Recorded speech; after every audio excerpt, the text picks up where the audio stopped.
देखा उस फोटो को, अपने जो समाजवादी पार्टी के प्रत्याशी लड़ रहे हैं, तो उन्होंने कहा, उस बिटिया ने कहा, छोटी सी है 7-8 साल की, उसने कहा, भैया मुझे नहीं पता था कि आपके क्षेत्र में ओसामा बिन लादेन चुनाव लड़ रहा है। मैंने कहा, बेटा ओसामा बिन लादेन को तो अमेरिका पकड़ नहीं लिया, लेकिन वरुण गांधी के तो पकड़ में बहुत आने वाला है, बहुत जल्दी चुनाव के बाद। समाजवादी पार्टी के जिस प्रत्याशी को 15 बरस पहले वरुण गांधी आतंकी ओसामा बिन लादेन बता रहे थे, उसी पार्टी से इस बार उनके चुनाव लड़ने की अटकलें हैं।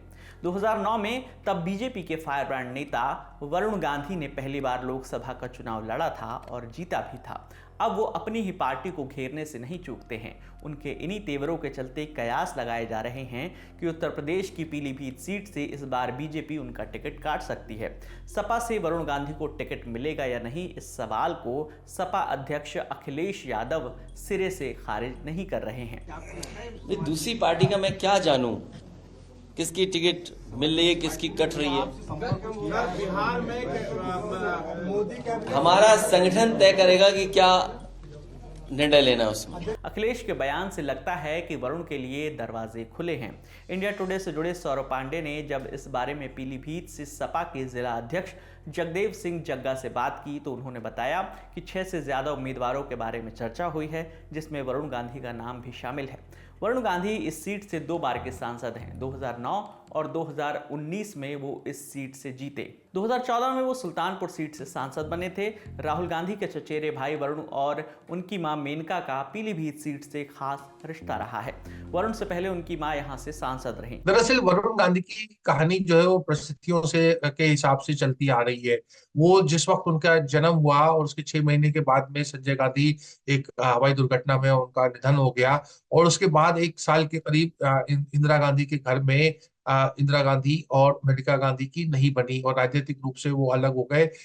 मेनका गांधी ये चाहती थी कि इंदिरा गांधी संजय गांधी की जो राजनीतिक धरोहर है वो उनको सौंपे। इंदिरा गांधी भी चाहती थी, लेकिन ऐसा भी एक दूसरा गुट फौरन तैयार हो गया और उसने राजीव गांधी के पक्ष में लॉबिंग करनी शुरू कर दी और ये थोड़े दिनों कुछ अंतर्द्वंद चला।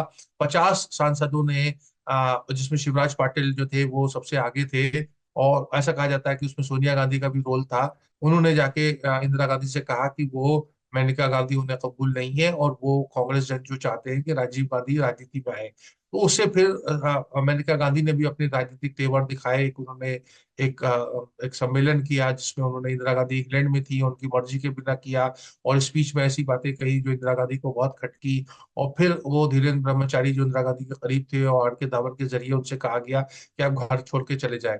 अब मेनका ने क्या किया कि फोन उठाया और उस जमाने के राष्ट्रीय अंतर्राष्ट्रीय मीडिया के लोगों को बुला लिया और वो इंदिरा गांधी से घर में उनका निकलना या निकाला जाना वो इंदिरा गांधी के लिए बड़ा क्षतिपूर्ण प्रधानमंत्री के लिए था और लोगों को ऐसा लगा कि जैसे सास जो है वो बहू के ऊपर जुल्म और ज्यादती कर रही है।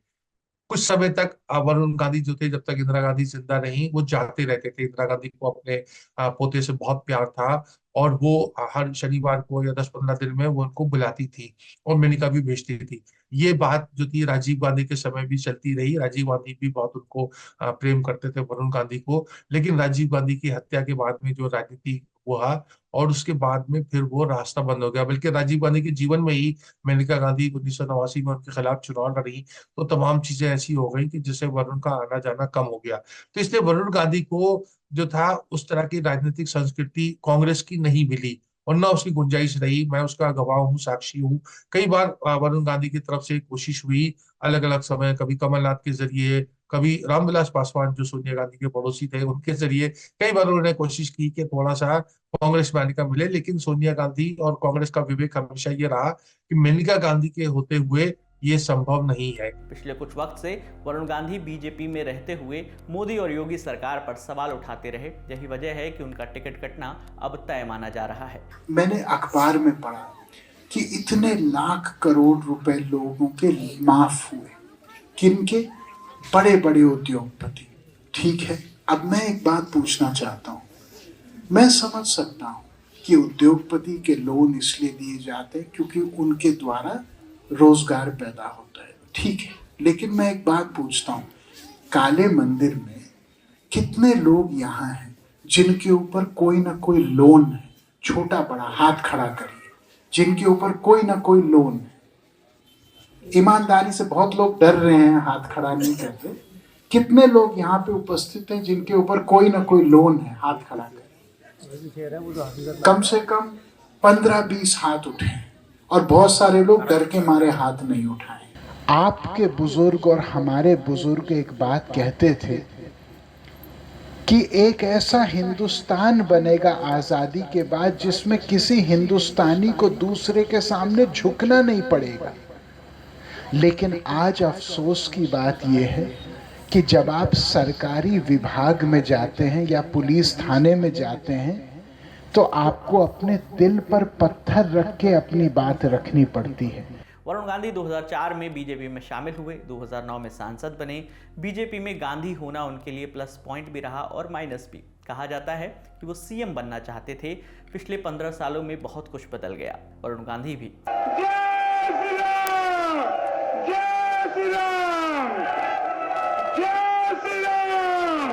मैं कहता हूँ किसी को भी आप वोट करें, किसी को भी करें, लेकिन भेड़ चाल में ना करें, दिमाग लगा के करें।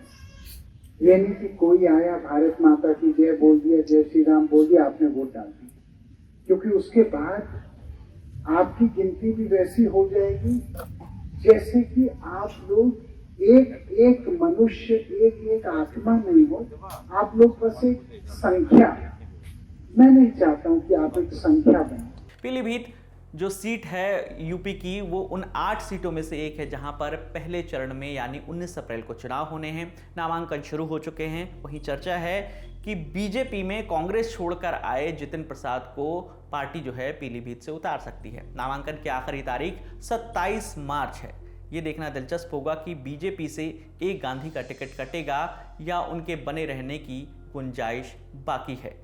एक हफ्ते में ये तस्वीर साफ हो जाएगी। इस खबर के लिए इनपुट दिया था पीलीभीत से सौरभ पांडे और लखनऊ से आशीष श्रीवास्तव ने। खबर लिखी हमारे सहयोगी गौरव ताम्रकार ने। मेरा नाम विकास वर्मा है। देखते रहिए दी लल्लन टॉप। शुक्रिया।